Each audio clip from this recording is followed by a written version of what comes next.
கூட இருந்து செய்ய போகும் காரியம் பயங்கரமாய் இருக்கும். ஒருவேளை நீங்கள் எண்ணி இருக்கலாம், இதை எப்படி நான் செய்து முடிக்க போகிறேன், இந்த காரியத்தை நான் எப்படி கடக்க போகிறேன், இந்த பிரச்சனையை விட்டு என் குடும்பம் எப்படி தப்பி பிழைக்க போகிறது, எப்படி என்னால் இந்த வாக்கை சுதந்தரிக்க முடியும், இந்த ஆசீர்வாதத்தை பெற்றுக்கொள்ள முடியும், நான் ஜெபம் செய்து தோற்று போய்விட்டேனே, நான் காத்திருந்து என் கண்கள் பூத்து போயிற்றே என்று கலங்குகிற தேவ பிள்ளையே, பயப்படாதே.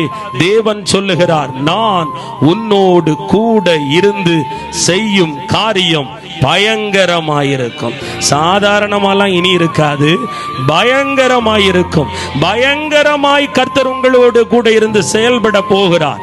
இனி உங்க ஜெபத்துக்கு பதில் அதிவேகமாய் வரும், பயங்கரமாய் வரும். உங்கள் சத்துருவின் சரி கட்டுதல் உங்கள் கண்களுக்கு முன்பு நடக்கும். ஆமேன். உங்களுக்கு விரோதமாய் தன் தலையை துலுக்கினவர்கள் உங்கள் முன்பு மடங்கடிக்கும்படி கர்த்தர் யுத்த தளபதியாய் வருவார். ஹல்லேலூயா.